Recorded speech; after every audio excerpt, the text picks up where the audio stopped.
All right. Hello. This is Adam, Temple Family History Consultant. I'm just making this video to kind of go over how to do the basic family history stuff so that you can help gather Israel on the other side of the veil. And obviously, this is really important because we're helping save souls, and it's something that God has asked us to do, and it's something that the prophet has said we will receive many blessings if we do. So, highly recommend. So the first thing we're going to do is do indexing. So from the home page, after you've signed in, you're going to click on Get Involved, Indexing. And so pretty self-explanatory. And then basically, it's going to, you're going to take you to this page. And what you're going to want to do is you're going to want to click Find a Project. And then it's going to give you all these different projects that you can index. And I would recommend avoiding advanced right now because they're usually harder. So stick with beginning or intermediate. And I would also choose ones that are just in the United States because uh, those will always be more those will always be more easy and clear than the ones in like other countries like South Africa. So we can say, all right, let's do Western District naturalizations from Pennsylvania. So then it's going to take you to the indexing window, and this is where you actually get the work done. And so the first thing it's going to ask you is, should this image be indexed? And basically, is there information that we can pull from this? And is it a naturalization record? So when you're curious, the first thing you should do is you should click on the project instructions.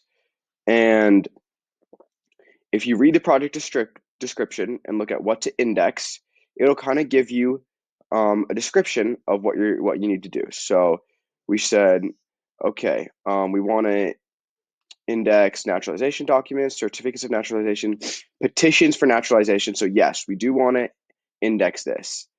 And if you look, these little images will tell you basically how to index everything. So we look, okay, this kind of looks like the thing that we're looking at right now. So we're going to click on it, and it's going to tell us where all the information we need to extract from this document is. So we look, okay, so when it asks us for the record number, we're going to look for one. That's up here. And so, okay, good. When it asks us for the name, that's going to be right here. So then we can go back and we say, yes, we want to index this. And okay, record number. So we remember that's up here, and we could put in 5321. Okay. And then prefix. So this is the name of the person we're doing, and they don't have a prefix. So what we do is we just do Control B, blank. So if it's not there, you do blank. And if you can't read it, you do Control U, unreadable. It's better to do that than to try to guess and do something totally wrong.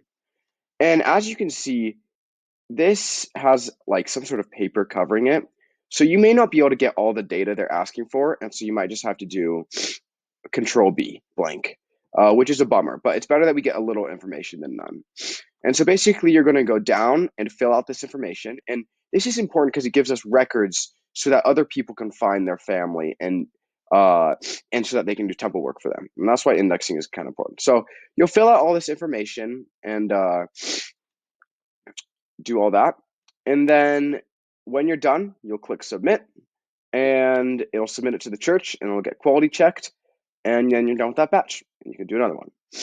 And so that was kind of not a great description, but if you have more questions, feel free to talk to one of those family history consultants. So now we're going to go back and talk more about finding names. So the first way that I would recommend finding names is using the Ordinance Ready tool. This is really helpful because it'll basically find names for you. So if you click on an ordinance you want, let's say we want to do some baptism and confirmation, and click find a name, it'll scan through your family tree and look for it'll look for baptisms to do. And so sometimes it'll just find them from your reservations, but if you don't have any reservations, it'll look outside your reservations. And so this is really nice because it literally finds names for you.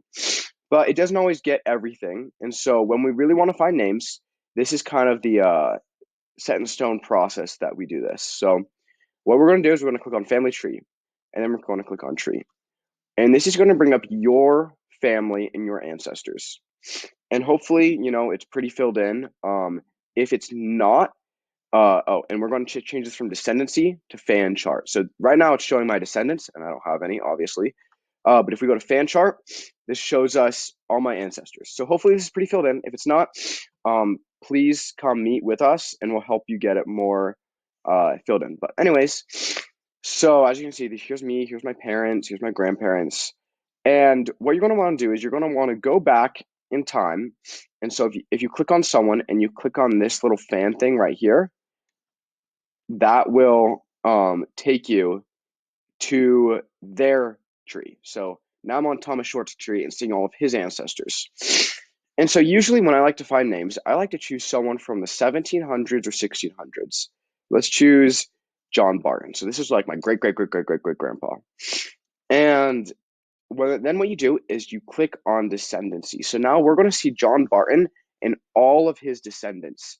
So that way, we're not just limited to finding the names of our direct ancestors, which is great, but we can also see all of our like second cousins, third cousins, whatever, and find names for them. And it makes it really easy to find names. So what you're going to do is you're going to then you click on these little arrows, and this expands the tree. So when you click on this, you get all of Mary Barton's kids and husband. Whoops, I just unclicked it. And then you can keep on clicking on these arrows, and you're going to keep on going forward in time, getting more and more people in this tree. And what you're going to start noticing is there are a lot of icons that pop up over here.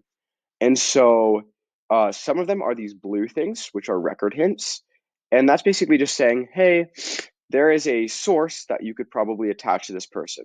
There's some sort of document that talks about John Markham that we could talk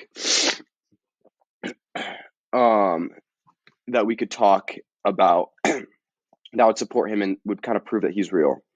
And then there's also these blue temples, which means that someone's already reserved those ordinances. But what you really want to look for is the green temples. These mean there is an ordinance ready that hasn't been done yet and that we can reserve and take to the temple. So you're going to be looking through for these green temples. And when you find one, you can click on this person. So Mary Ann Grant. So it looks like she needs to be sealed to her spouse, which would be George John Markham. And so if you wanted to do a sealing, you could request that. And even if you can't do sealings, it's good to still request it, and then you can share it with the temple, and I can show you how to do that. But for simplicity's sake, we might choose another. Okay, so here is someone that would work. So Annie S. Short Welpton. And so what you're going to do is we're going to open her in another tab so that we kind of keep this open and don't have to go back and find all those names again. And so we know that this person has some ordinances we want to do. So the first thing we're going to look is we're going to make sure that there's nothing like super weird about her biological information. So like if she's born after her parents, that is something that we might want to. She might not be super supported. So and then okay, so we look and she's looking pretty normal. So that's good. The next thing we want to check is see if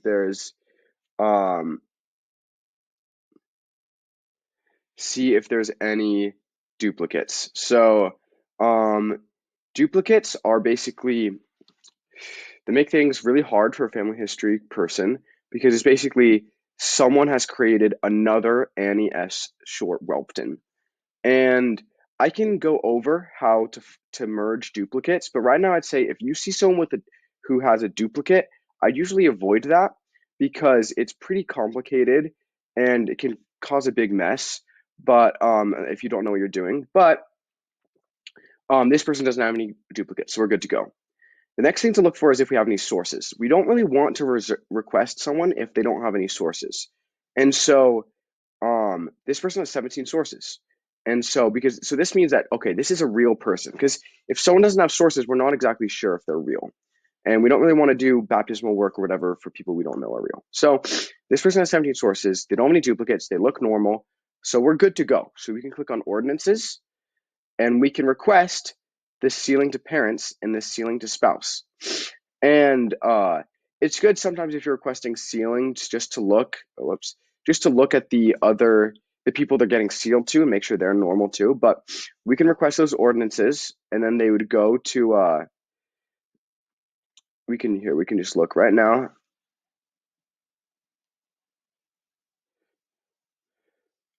And we can look at our parents, just make sure they're everything checks out with them.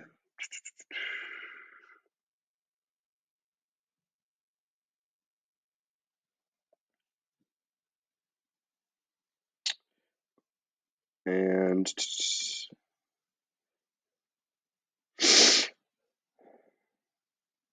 okay, so we can go over to her ordinances, request them, and then they'll go to our temple page, which is where you can actually print ordinances that you want to do, and it's pretty self-explanatory. So for this person, I can print her baptism, confirmation, initiatory, endowment, sealing.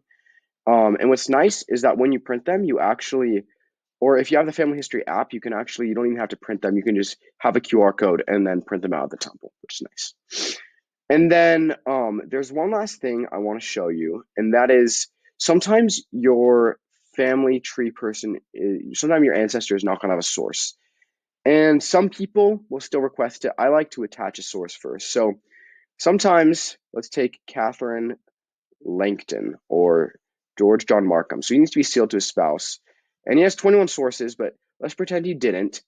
And in that case, we'd want to see if he has any sources that we could attach to him just to prove that he's real. So what we can do is we can look over here, and these are sources that are things we can attach. So we can click on George Markham, and it's going to show us this record information, and we can compare it to what we already know of this guy. So George Markham, who was born in 1854, and this says that there was a census in 1871, and he was 17 years old. So, or 16 years old, sorry.